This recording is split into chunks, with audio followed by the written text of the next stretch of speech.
Você já teve a sensação de que tem algo na sua vida que parece não estar encaixado?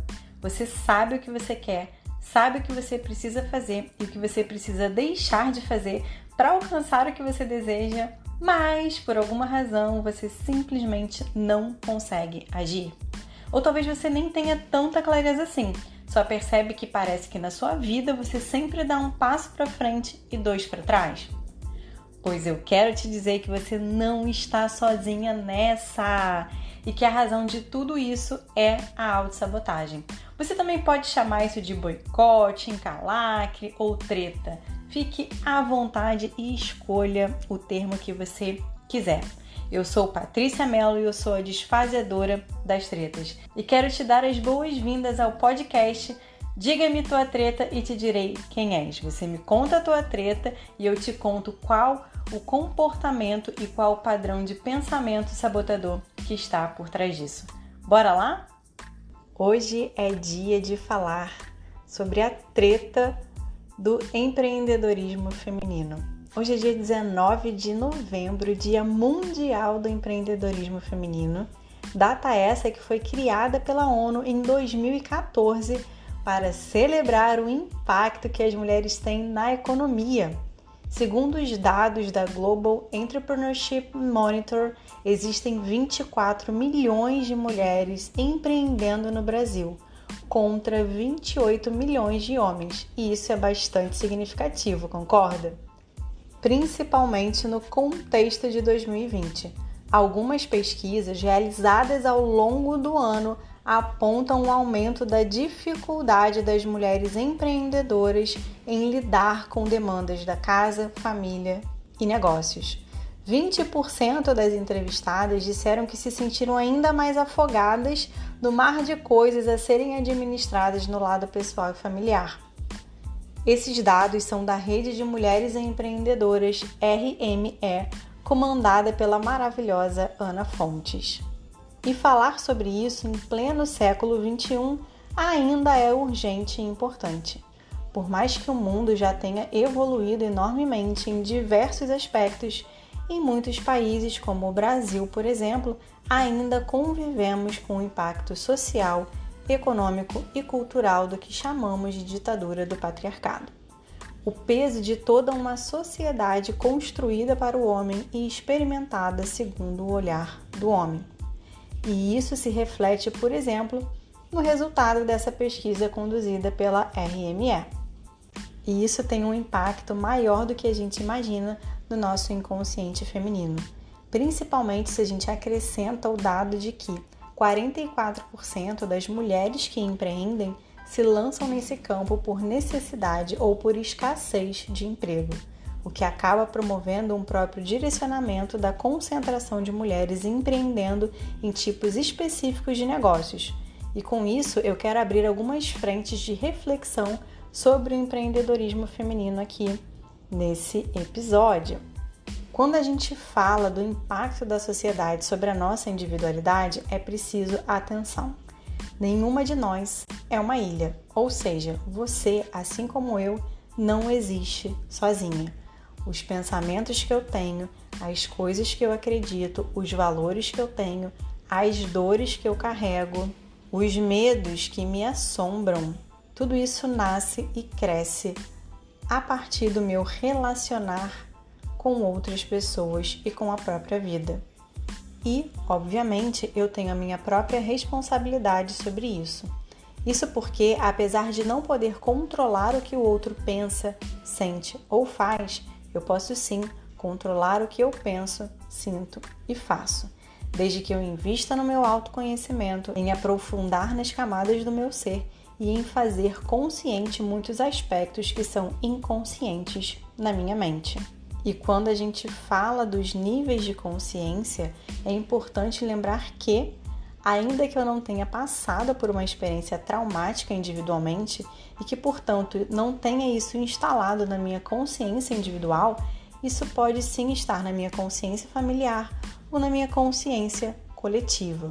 Quando falamos do empreendedorismo feminino, isso é relevante, pois muitas mulheres podem nem ter a coragem de empreender e pensar que isso é algo muito distante para elas justamente por causa desses medos e da cultura machista presente no nível da consciência coletiva. Afinal de contas, quantos relatos não ouvimos de mulheres que precisam se desdobrar entre jornada dupla e tripla, ou de empreendedoras que trabalham 16 horas por dia e que se sabotam por não conseguirem ter tempo para cuidar de si mesmas, ou de mulheres que sofrem preconceito na hora de empreender e que não recebem o apoio familiar ou que têm dificuldade em ter acesso a recursos necessários para empreender, sejam recursos materiais, financeiros ou até mesmo intelectuais.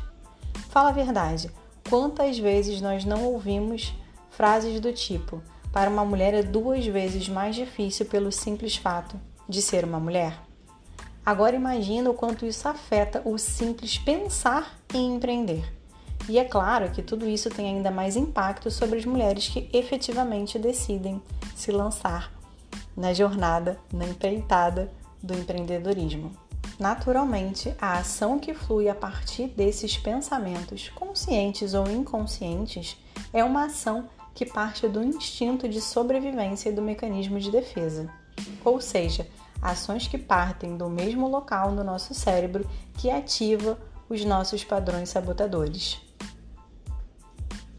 É por isso que é muito comum ouvirmos discursos do quanto empreender é uma batalha, que tudo é muito difícil, que tem que se sacrificar, que tem que dar duro. E quanto mais a gente pensa isso, mais a gente sente isso no nosso corpo e mais a gente age dessa maneira também. Seja com as outras pessoas que empreendem na mesma área que a gente, seja inclusive com os próprios clientes. Pois no modo de sobrevivência eu preciso cuidar dos meus próprios interesses, eu vejo as outras pessoas como concorrentes e eu entendo que eu preciso tomar tudo do meu cliente. Afinal, como é muito difícil empreender, eu não posso desperdiçar a chance de vender tudo o que eu puder para aquela pessoa que parou ali na minha frente. Faz sentido isso? E olha só que curioso, o próprio cliente sente essa energia, se afasta e reforça esses mesmos pensamentos de que tudo é muito difícil. E aí vem também o reforço do padrão sabotador crítico, que me faz criticar o mercado, me faz criticar o cliente e me faz criticar a mim mesma por não estar dando duro o suficiente. Veja bem, eu não estou querendo dizer que é só ter o pensamento positivo e deixar que o universo faça a sua parte, tá? Eu sou uma grande defensora da autorresponsabilidade e da ação. Estou apenas fazendo um alerta dos elementos sutis da nossa mente e o quanto é importante a gente se conhecer e ter o hábito de fazer boas perguntas e boas reflexões para que a gente possa ter uma experiência mais leve na vida, sem todo esse peso que o medo traz e sem todo o desperdício da energia que a autossabotagem provoca. Empreender requer autoconhecimento e para o empreender feminino não é diferente e ainda mais fundamental por conta de tantas questões que coletivamente enfrentamos. Pois se por um lado, durante o isolamento social, as mulheres tiveram seus negócios mais impactados do que os homens no que se refere à rotina do novo normal, a dificuldade em conseguir crédito para recuperar o negócio e no que se refere ao próprio tempo em que os negócios permaneceram fechados. Segundo dados do Sebrae, as empresas que eram comandadas por mulheres acabaram permanecendo mais tempo com as portas fechadas do que as empresas comandadas por homens. E eu gostaria de abrir um parênteses sobre isso, porque pode parecer um ponto de fraqueza, um ponto de uma má decisão, uma decisão talvez emocional demais, mas para mim isso revela aspectos muito positivos do universo feminino, que são a busca pela segurança, a preocupação e o cuidado com o outro, numa tentativa até de maternar os próprios funcionários, os associados e o próprio cliente, garantir que a empreendedora e a sua própria família também estivesse em segurança, principalmente a segurança física, nesse período tão delicado que foi e ainda está sendo a pandemia. Se por um lado teve todo esse impacto negativo, por outro lado o Sebrae também aponta que as mulheres souberam inovar e se reinventar de maneira mais rápida do que o homem e se lançaram mais no mundo online, por exemplo, marcando presença nas redes sociais e em diferentes sites.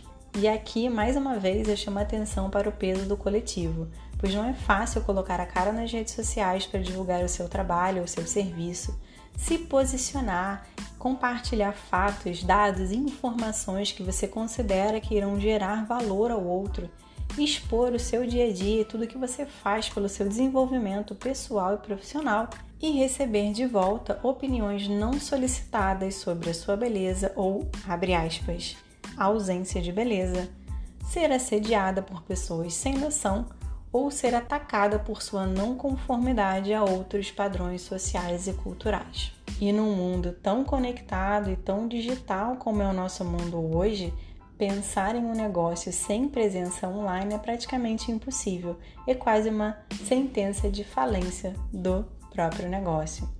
O que torna crucial a discussão sobre como nós nos relacionamos com a nossa própria imagem, sobre como medimos o nosso valor e sobre como fazemos a gestão das nossas próprias emoções, principalmente para quem é o próprio negócio e para quem tem um posicionamento que não é em cima do muro. O mundo online democratizou o direito à voz e à divulgação dos próprios produtos e serviços, mas também tornou mais fácil ataques que se escondem por trás da sensação de anonimato. E isso pode fazer com que muitos sonhos morram antes mesmo de nascer, por falta de coragem de começar ao pensar em todas essas questões, ou fazer que muitos sonhos morram depois de algum tempo de vida pela falta de musculatura emocional para dar os passos mais decisivos e importantes para o crescimento e a escalabilidade digital. E é por isso que, mais uma vez, eu bato na tecla do autoconhecimento, pois o que é do outro eu não controlo, mas investindo em mim, eu tomo ciência de como eu me comporto diante de todos esses medos e problemas, desafios, quais são os pensamentos que mais sabotam a minha ação, quais são as emoções que sinto com maior frequência e o que fazer para sentir emoções diferentes e mais alinhadas com a minha visão de futuro atraente. É com o autoconhecimento que eu torno a minha referência interna mais forte do que a referência externa, e assim eu blindo a minha mente e o meu coração do ataque direto de outras pessoas ou do ataque indireto que paira no medo compartilhado pelo inconsciente coletivo. E assim eu me despeço do episódio de hoje, brindando a essas mulheres empreendedoras o meu respeito e a minha admiração pela coragem e ousadia de fazerem os seus sonhos acontecer. Eu vou ficando por aqui e a gente se vê na próxima quinta-feira às 19 horas aqui no podcast Diga-me a tua treta que te direi quem és. Tchau!